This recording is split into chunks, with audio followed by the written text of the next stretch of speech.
It's pretty wild to think the end of the world is all James Franco's fault. It's even more wild to consider that I'm not at all surprised.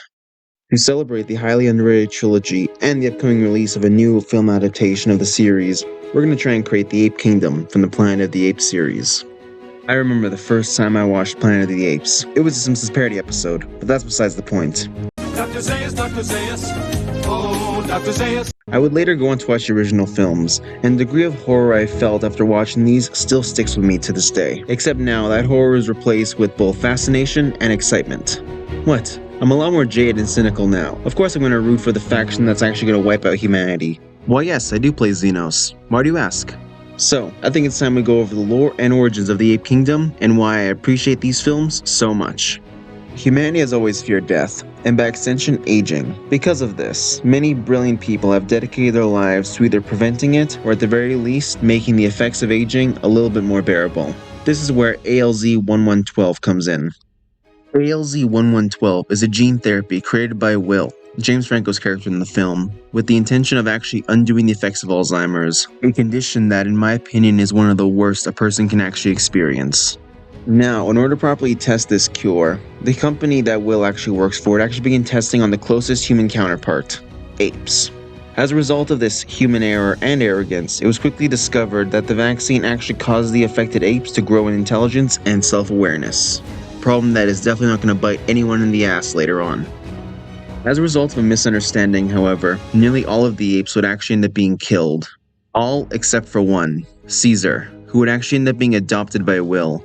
Viewing the ape as both an interesting test subject to actually examine the effects of ALZ-1112 and forming a very strong and sympathetic connection with the ape, Will would actually view Caesar closer to a son than an actual pet and test subject, and would actually result in a very tragic ending to their story. But I'm getting ahead of myself. Let's go over a bit more context before we actually delve into that tragic backstory. Over the first few days that Will actually had Caesar, it was quickly noticed that Caesar actually started to develop a similar enhanced intelligence to the other apes who were also exposed to ALZ-1112. To elaborate on what I mean by enhanced intelligence, Will actually states in the film that Caesar at the age of 3 actually starts to possess intelligence superior to that of a 3-year-old child. With the assumption being that Caesar's intelligence will continue to grow as he ages, progressively surpassing those of a human of a similar age to his own. Which, while impressive, is also a terrifying concept to consider, especially if taken to its logical extreme. Which, if you haven't gotten from the title of these movies, given the fact they're called the Planet of the Apes series, you can kinda imagine that it's exactly great for the humans in the long run. But once again, I'm getting ahead of myself. So, over the course of the next few years, Will would actually continue to study Caesar, and actually watching as he flourishes, he would actually go on to actually steal vials of ALZ-1112 from his workplace, with the intention of using these vials on his father. An action which, while illegal, would actually see his father recover almost 100% from the effects of Alzheimer's, if not actually bouncing back even greater than before, perfectly playing the piano with expert precision and delicacy, something which is heavily implied Will's father was actually not able to do beforehand for many, many years. Though, while beautiful, ALZ-1112 was originally a virus, and as such, the human body would eventually develop antibodies to counter it. Antibodies that once engaged would actually start to strike the virus with brutal and decimating effect, which would naturally cause the effects of Alzheimer's to not only return, but return with greater speed and lethality than ever before. This would actually cause Will to force his company to develop a more aggressive and long-lasting strain of ALZ-1112, later called ALZ-1113, or as I like to call it, the thing that doomed the human race. Now, you might ask, why did this thing exactly doom the human race? Well, I'm glad you asked, random viewer. Given the fact that according to my channel analytics, I'm sure nearly all of my viewers have actually survived the plague of 2020 and are all too familiar with how countries deal with quarantine, which, in case you don't remember, was handled poorly. You see, when ALZ-113 was actually completed during genetic testing, it was actually discovered that it would need to be implanted within an ape to see its full effect. However, during the process of injecting an ape, nicknamed Koba, with ALZ-113, an accident occurred that actually caused one of the scientists during the procedure to be exposed to a gaseous form of ALZ-113, and would actually see the effects not go so well for him, given the fact that the apes have a much stronger and more hardy immune system than us squishy humans. While ALZ-113 was able to benefit the apes, increasing their intelligence, the scientist in question, however, actually began to suffer intense bleeding and hemorrhaging, as he began suffering bleeding from his nose, mouth, and eyes. And these effects will only get worse over the course of the next few days. But if that wasn't bad enough, he would actually unknowingly infect an airship pilot. And that's why quarantine is so important, because if he hadn't done this, the human race might have actually survived. Following his initial infection, this pilot would actually begin going all across the planet, and as a result, he would actually unknowingly become a carrier of ALZ-113 and actually spread the virus to everyone he encountered, including everyone on the plane, who themselves would go on to spread the plague further. Eventually, over the course of the next 10 years, the human race would actually slowly begin to dwindle and die out. The apes, on the other hand, would only further grow in intelligence and numbers. To emphasize just how lethal this virus actually was, it's stated in the film that only 1 out of every 500 people actually managed to survive the initial virus outbreak, meaning that's a lethality rate of 99.98%. You can kind of begin to see just how the apes began to take over the world, but it only gets worse from here. Because you see, not only did ALZ-113 actually wipe out a vast amount of the initial human race, it actually played a huge part in actually devolving the human brain as well. After being airborne for the last 10 years, ALZ-113 would begin to evolve and would actually begin to have a similar effect that it did on the apes, increasing the overall amount of gray matter within their brain. However, as a result of the gray matter growing within their brain, it would actually cause the humans to begin to take longer and longer times to respond and react, eventually actually cause them to, in the long run, lose self-awareness and intelligence. This is their reasoning for why in the original Planet of the Apes movies, many of the humans actually have lacked the ability to communicate and appear to be no better than simple animals. Overall, that's a brief synopsis of the origin of the Planet of the Apes and the reboot trilogy, meaning we can now cover their methods of war. Initially, the apes in these movies appear no better than simple and primitive hunter-gatherers, using simple spears and ambush tactics to secure their kills and achieve victory. That being said, though, we do see the apes eventually begin to develop and use human weaponry, including machine guns and tanks, meaning they have a penchant for actually taking and using weapons from other people in order to adapt and use in their methods of war. And so, because of that, I won't delve too long into the weapons and armor that they use, given the fact that the apes rarely use armor and the weapons they do use are stolen. Meaning that since we've got all that out of the way, we can actually begin by building this homebrew. And looking at the time of this video, I can already tell that most of you probably already jumped ship, so for those of you that stick around, thanks. And while you're here, why don't you subscribe? Be one of my first 500 subscribers, and you'll get a cookie. I won't provide the cookie, of course, but I'll give you permission to go get one. Now we got that covered, we can actually start by finding out our goals. For goal number 1, we're going to have to be the creation of a freak genetic experiment, given the fact the apes themselves were experimented on by Will and his company. Next, we're going to have to be a very insular and tribal civilization, using primitive weapons and the ability to take and use more advanced ones when they fall into our laps or taking off the corpses of our enemies. Finally, as we see with Caesar and the upcoming Proxima Caesar in the upcoming movie, we're going to need a very strong and competent leader leading us to victory. Now then, let's take a look at our 3 major factions to see which one of these we can best work with.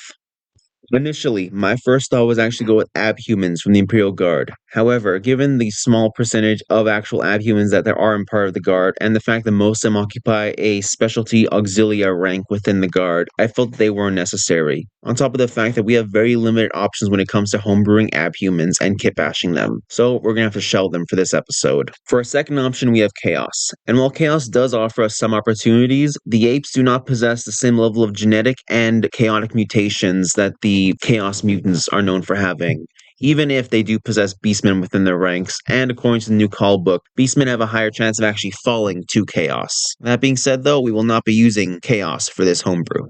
That leaves us with one option and one option only: Xenos. Now, I hear you ask, Everprince, what about the apes screams Xenos? And to that I respond to you, what about the Orcs? You see, the Orcs actually meet every single one of our 3 goals, from the primitive nature that they have in terms of their weapons and armor, as well as the fact that they need a big boss to lead them, similar to Caesar and Proxima Caesar. Now, while the Orcs don't exactly fit the whole genetic testing, it is possible that some potential Magos of the Adeptus Mechanicus or any other faction, including the Drukhari or even the Tau, might actually try to adjust or modify the genetics of the Orcs to try and make them more bearable or even more aggressive in certain instances. And with that, we got our major faction out of the way. Now, while I would normally try to cover the sub-factions, Xenos don't get as much love as the Imperium or Chaos, meaning that in terms of sub-factions, we only really have a few clans, and even then I don't think the clans actually factor in much when it comes to deciding what faction we're going to be using for this homebrew. So, that being said, let's get started.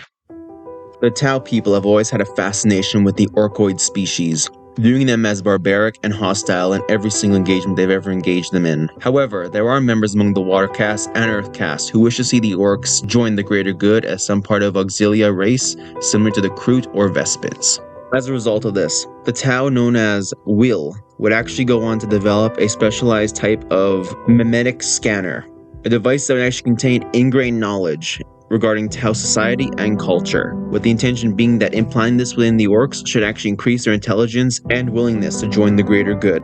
Unfortunately, the Tau would unknowingly actually result in their own downfall, as these brain implantations into the Orcs would actually cause them to develop even more aggressive and intelligent tactics. Tactics, such as waiting for all of the Orcs in the colony to be given these brain augmentations, and every single one of them reaching the status of hyper-intelligent. At which point, the biggest of the Orcs, nicknamed Caesark, would actually rise up, and alongside his army of hyper-intelligent Orcs, usurp the Tau Earth caste that had imprisoned them, and eventually take over their world, using their weapons against them, and when weapons could not be found, the very trees and buildings around them would be fashioned to makeshift spears and arrows to be used against the Tau themselves. Any surviving Tau would end up being captured and enslaved by the intelligent Orcs, who would actually begin farming in the Tau, using them as cattle and as makeshift slaves, which over the course of the next few generations would actually see the Tau devolve in intelligence, becoming no better than primitive, servile race to the Orcs. Once a cosmopolitan nexus of intelligent Tau species would actually begin to fall apart and become no better than a planet of the Orcs. And there we go. We have our Planet of the Orcs homebrew. If we want to expand this into an actual 500-point army, we're going to have to start looking at where we're going to buy in order to get this underway. And as always, it's always important for us to start off by looking at the combat patrols, since they're really great points for dollar ratio makes them excellent for starting off a new army. So, let's look at the Orcs Combat Patrol and see what we can do in order to make this as accurate to the Planet of the Orcs homebrew that we just designed. First off, looking at the Combat Patrol, we can already see a theme here with this particular Orc Combat Patrol, given that it focuses primarily on the Beast Boys, which you might actually find is actually really thematic to the homebrew that we've actually just built, given that we went over how the Orcs, similar to how the Planet of the Apes function, use tribal technology and warfare, meaning that the Squig Hogs, Squig Riders, and Beast Orcs actually fit really well with this Combat Patrol. So, if we look at the Combat Patrol, we can actually see what models we come with and how we can actually interpret those to fit characters we wrote in our homebrew and to best adequate them to the characters we see in the Planet of the Apes films. For example, the war boss we find in this Combat Patrol, we could easily have them play the role of the Caesark that we wrote into our homebrew. The Squig Hog Riders, we could easily have them play the role of mounted infantry, given the fact that in the second Planet of the Apes films, the reboot ones anyway, we can see Caesar alongside a number of veteran apes actually riding atop the backs of horses as they go to meet the humans and introduce themselves in hopes of finding peace. Though in this case, the mounted orcs would be there to deliver a good crumpin'. These Snaga boys, the overall general infantry of the box, we could easily have them be the general infantry of the orc army. However, we could also play a fun role where we actually have the sergeant or the leader orc of this particular squad actually play the role of, say, Koba, who was actually the rival to Caesar in the second and third films, but in this case we can give them an orky twist by potentially renaming this sergeant orc Orca. Now, to add to this, and the overall benefit of the Orc Combat Patrol, you can actually use this one Combat Patrol to build this singular army without having to worry about purchasing anything further. And given the fact that Caesar has a really fulfilling character arc over the course of these 3 movies, I really think you shouldn't build any further onto this. Though if you did want to expand and potentially even adapt the more recent films, potentially including Proxima Caesar, you could easily build more Combat Patrols onto this one to build an even more expansive and grander army. However, overall, I think we're done with this and we can actually begin moving on to our final closing statements. All in all, I really enjoyed making this homebrew, typically because it wasn't a simple one-to-one adaptation. It was actually more something that I had to think and actually develop over the course of a few days, and I actually found this very entertaining and refreshing, and I hope you guys did as well. If you guys have anything to say or any suggestions you want to make, feel free to leave them in the comments below. And if you would like, I would really appreciate you guys looking at another one of my videos. Maybe even build this force alongside, say, the Space Marine Spartans that I made in my first ever video, and have them do a fun little crossover where the apes have to be wiped out by the Spartans. Otherwise, though, I got nothing else really to say. I hope you guys all have a good rest of your day and a good rest of your week. I'm gonna head off. Bye.